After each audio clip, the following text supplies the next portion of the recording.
This is a slow-motion video of a model planetary lander made with an Arduino. It uses an ultrasonic sensor to measure the distance to the ground, and 4 servo motors to deploy landing gear once it gets below a certain altitude.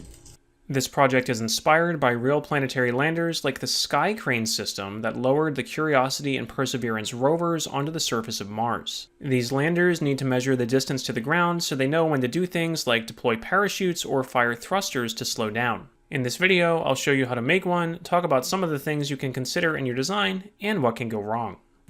Let's take a close-up look at the lander with the parachute and battery removed so we can see everything clearly and don't have to worry about the motors moving. So I have my Arduino, breadboard, and ultrasonic sensor all mounted on a piece of cardboard with 2 circular holes cut in the cardboard so the ultrasonic sensor can be downward facing. I then have the 4 servo motors attached to the corners of the piece of cardboard with popsicle sticks glued onto the servo horns to serve as landing gear. So the default position is that these are pointed up, and then when I get within a certain distance, the servos rotate and the landing gear points down. I can demonstrate the behavior with the battery connected. You see that the landing gear is up when I hold the lander off the surface, but as I lower it, when it gets close enough, the landing gear deploys. If I lift it off the surface again, the landing gear is going to lift back up.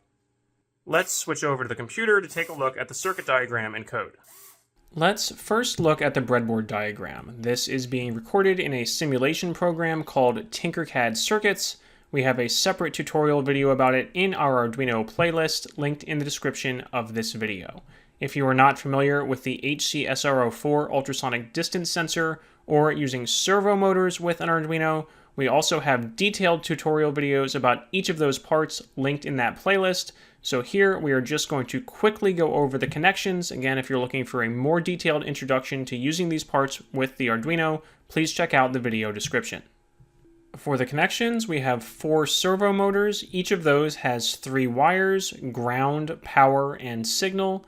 The ground wire is going to go to the ground bus on the breadboard, which is also connected to the Arduino's ground. The power wire is going to go to the positive bus on the breadboard, which is connected to the Arduino's 5-volt pins. And the signal wires for the 4 servos go to pins 2, 3, 4, and 5 on the Arduino. The ultrasonic sensor has 4 pins, a power pin usually labeled VCC, which is also going to go to 5 volts, a trigger pin, which is going to go to pin 7 on the Arduino. You could use a different pin, but you would have to edit the code. An echo pin, which is going to pin 8 on the Arduino, and a ground pin, which also goes to the ground bus on the breadboard. Next, we are going to switch over and take a look at the code. This code should look familiar if you have used either servos or the ultrasonic sensor with the Arduino before. We are pretty much just combining them in this program. So first, we need to include the servo library, which makes it easier to control these servo motors. We then create 4 servo objects, 1 for each motor. You can call them whatever you want, but I have just called them servo 1, servo 2, servo 3, and servo 4. We then define a bunch of variables for the pins we are using to control things, which again, my pins here match my wiring diagram, but you could choose to use different pins as long as you then update them in your code. So I have the trigger pin for the ultrasonic sensor as pin 7, the echo pin for the sensor as pin 8, and then the servos on pins 2 through 5. Next, I define a threshold distance in centimeters. This is the distance below which I'm going to want to deploy my landing gear. And I define 2 different angles for my servos. One is the initial angle, in which the landing gear is in the upright position, and then I have the deployed or second angle when the landing gear is down. These servos have a range of 0 to 180 degrees, so you want to make sure you pick numbers within that range, and the exact angles you pick are going to depend on the mechanical design of your lander, which we will talk more about later. Next, in the setup function, which is code that only runs once, we need to tell the servo library which pins the servo objects are using. We do that using the attach command. And then we use the pin mode command to set our trigger pin as an output and our echo pin as an input. I have a line to initialize serial communication here that is useful for debugging or testing your sensor when your Arduino is initially connected to a computer, but once you unplug it and are running it on battery power, you no longer need that line, so you can comment it out before you upload the final program to your Arduino. I also have some lines in the setup function here to set these servos to an initial angle, just in case you want to have a fixed starting location independent of the sensor reading, but you do not need to do that. You could just jump right into the loop, as I will show you later, and have an if statement that determines your servo angles. In the loop function, which is code that repeats forever, much of this is based on the Arduino example code for the ping ultrasonic distance sensor, which is similar to the HCSR04. We declare variables for measuring the amount of time it takes the ultrasonic sound to bounce back to the sensor, and measuring the distance in both inches and centimeters. We then use the digital write command with some delays to send a trigger pulse to the sensor to tell it to take a reading, and we read the duration of the return pulse with the pulse in command. We then convert that time to distances in both inches and centimeters using code at the end of the program in these functions with some comments explaining how that calculation is done. I'm not going to go over that in this video. We then have the key part of the program for our ultrasonic lander. I have an if-else statement that compares that measured distance in centimeters to the threshold variable I set earlier. So if the distance in centimeters becomes less than that threshold, that means we are getting close to the ground, and I'm going to switch my servos to the second angle using the write command. Else, meaning my distance is greater than or equal to that threshold, I am going to set my servos to their initial angle. Having this if-else command allows the landing gear to come back up if you raise the lander off the ground, as opposed to only deploying once the distance has decreased below that threshold. I then have commented out here, but again, there are serial print commands if you would like to test to make sure your sensor is working while it is connected to the computer. If we run the simulation here in Tinkercad, we can see how this works. Tinkercad lets you click on the ultrasonic sensor and drag back and forth a simulated ball in front of it and reports the measured distance. So right now, I am way out at 266 centimeters, which is above the threshold I set, and the servos are in their initial position. But if I drag that circle closer, when I get below the threshold I've set of 150 centimeters, you see the servos will rotate to their second position. And then if I go back out above that threshold, they will return to their initial position. So the same behavior I would get from the physical setup, just simulated here in my browser. Now, so far I haven't really talked much about the mechanical design of the lander, and you can see this is really just a very basic design that is literally just a square piece of cardboard with everything taped to it.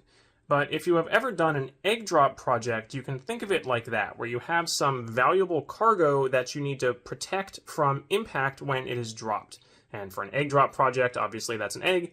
In this case, it's your Arduino and all the associated electronics. For a real planetary lander, it would be something like a robot, like a planetary rover, or human astronauts.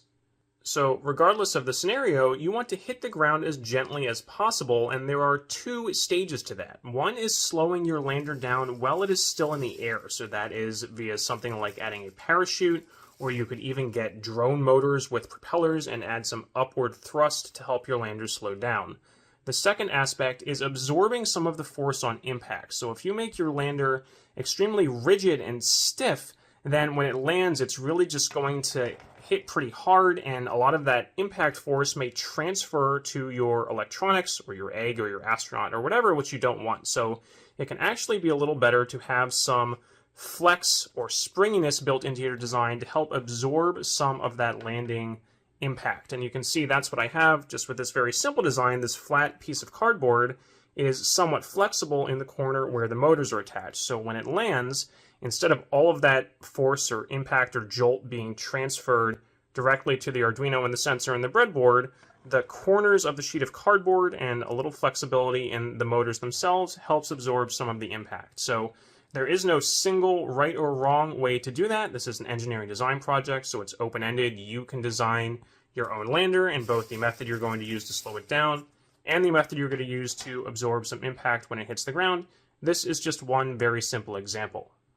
However, for the sake of not damaging your Arduino, we do recommend starting out with pretty low drop heights and dropping onto a soft surface like carpet or grass as opposed to a harder surface like wood or tile if you're inside, or concrete or asphalt if you're outside, to help reduce the chances of accidental damage to your Arduino.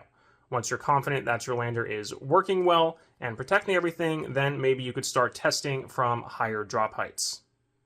You might encounter some problems when testing, like parts of your lander breaking on impact or your lander tilting sideways in midair and not landing on all four legs. Figuring out how to address these problems and solve them is part of the engineering design process, so it's okay if it doesn't work perfectly on the first try.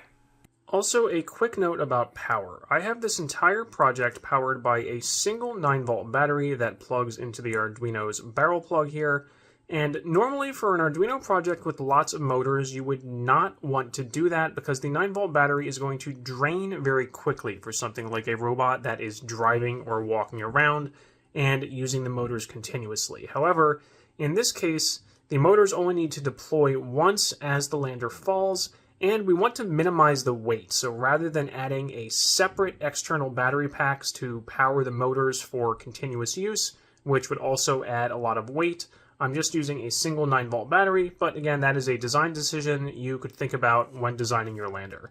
It can also get a little annoying to have to unplug the battery to turn your Arduino off, since there is no on-off button built into the Arduino, so you can purchase an external barrel jack connector with a switch like this one that will allow you to turn the Arduino off without having to unplug the battery.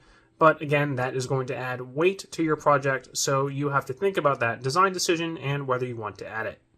For written instructions for this project, including the complete parts list, circuit diagram, and example code, check out the link in the video description. For over 1,000 other cool projects in all areas of science and engineering, visit our website, www.sciencebuddies.org.